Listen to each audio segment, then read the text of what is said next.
Go again to the Professor of Politics at Illan University. Gerald Steinberg joins us live from Israel. Good to talk to you again, Gerald. Is Hamas just playing for time here at the moment?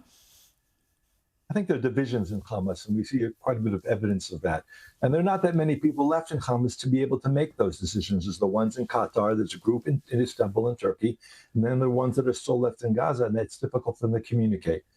The divisions seem to be, and again, this is reading a little bit of crystal ballism, but the divisions seem to be those who say in Hamas, people who look at the tremendous price that Palestinians have paid in Gaza, and the fact that Hamas is almost on the edge of being destroyed.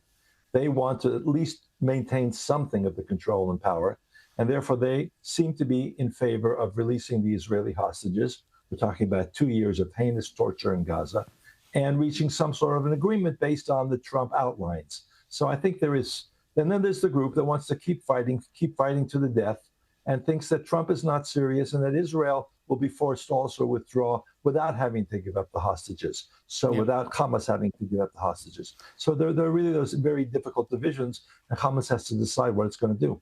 We talked last week how this is, in effect, an ultimatum to Hamas, a last chance. Here's Benjamin Netanyahu on that in the last 24 hours. We said that Hamas will be disarmed and there will be a demilitarization of the Gaza Strip. It will be done either by us or in a political way, either in the easy way or in the hard way, but it will be achieved.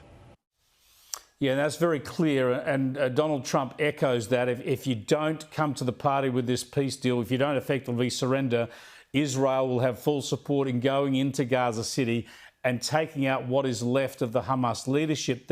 The question I want to put to you, Gerald, is given that the Arab countries and Turkey as well, apparently, who have signed up to this peace plan, does that mean that they would then endorse the IDF taking out Hamas? The short answer is no. I can't envision, particularly Turkey, but also Qatar, the leadership there, of endorsing anything that would rely on Israeli forces to prevent terrorism in any way. They are part of the Muslim Brotherhood framework. Hamas is Muslim Brotherhood, and that is a very broad threat throughout the region. And when you have Qatar, which is really the home of the Muslim Brotherhood these days, and Erdogan and Turkey helping them, they're not going to agree to any kind of Israeli presence. It's going to be either, if Israel goes in, it's going to have to be just with the support of the United States. But it's going to be, as Mr. Netanyahu has said, and also Trump talked about obliterating, that Hamas would be obliterated. It's going to be a high price that they're going to pay. So they're debating that. And Israeli says that the program showed before that the Israelis are sitting here watching very carefully and hoping for the best, but not at all reassured.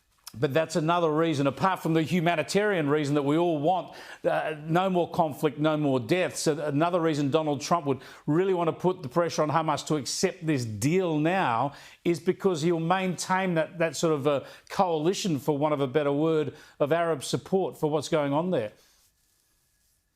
And Trump has done a very good job of building that framework, building that coalition, and really without offending or pushing Israel into a corner. They're all kind of working together in some ways under Trump's leadership. Trump's also squeezing Qatar and Turkey. There are also conditions on this. In some ways, it's a bear hug. Trump says we're going to protect Qatar from any kind of foreign military attack.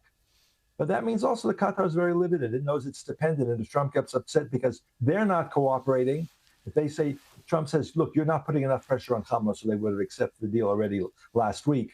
That's a big problem for the Qatar and also to some degree for the Turkish leadership. So it's really a multi-level game, very complex. And Trump has to be given a lot of credit, along with Netanyahu, for maneuvering all of this. Whether it's going to work or not.